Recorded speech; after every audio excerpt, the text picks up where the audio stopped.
Kinakabahan ako sa result. Kahit kung ano man to, just lang, tatanggapin ko na lang ng buo. What?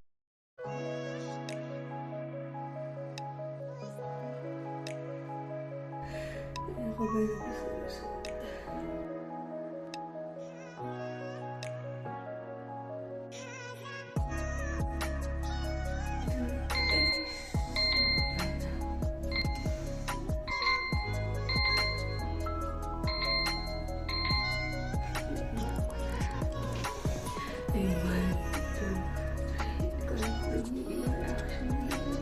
At ang aking first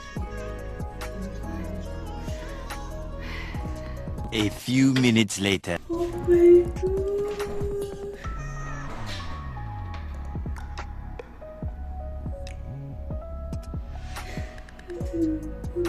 Yung sinasabi ko na.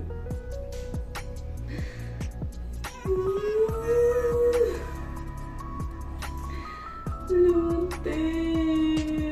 Oh my God! Kaya minit pakiramdam ko. Iba rin pakiramdam ko.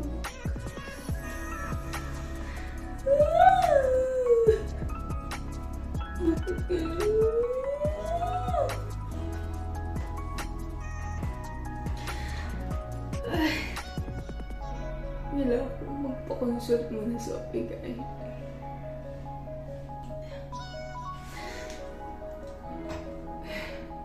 Pruweba to. Dalawang test. Positive tayo. Titignan ko kung ano yung reaction niya.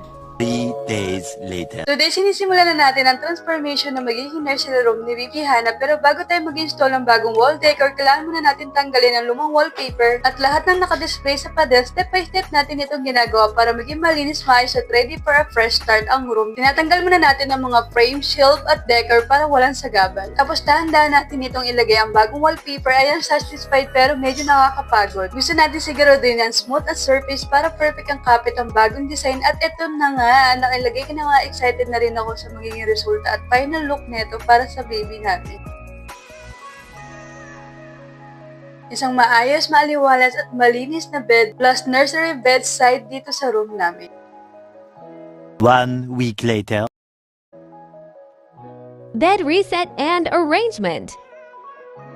While installing for nursery room.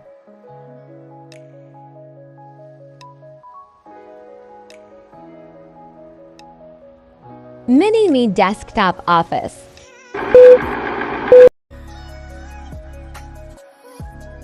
2 days later. Hi mga mamshi! Postpartum morning routine ko habang nagbe-breakfast. Alam ko hindi madalang recovery after mga anak. May sakit, puyat at minsan emotional talaga. Kaya reminder ko sa inyo, kumain ng tama, uminom ng tubig at huwag kalimutang alagaan ang sarili.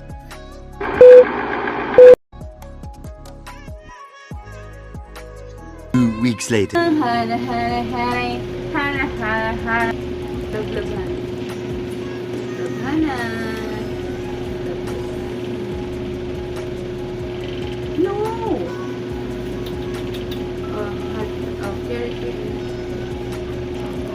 La, la, la. La, la, la, la, la.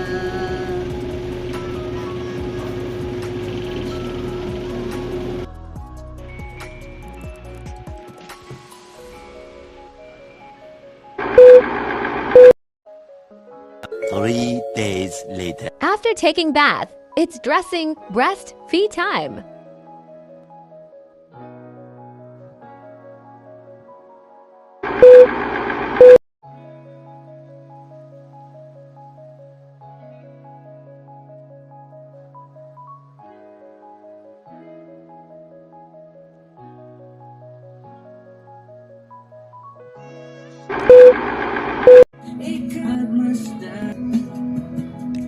Weeks later.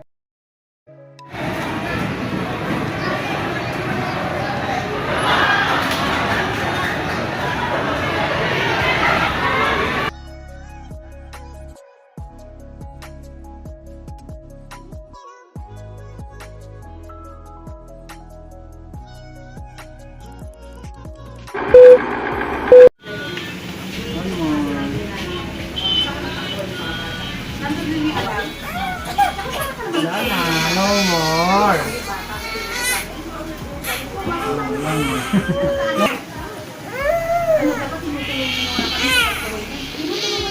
Wala na. Wala na.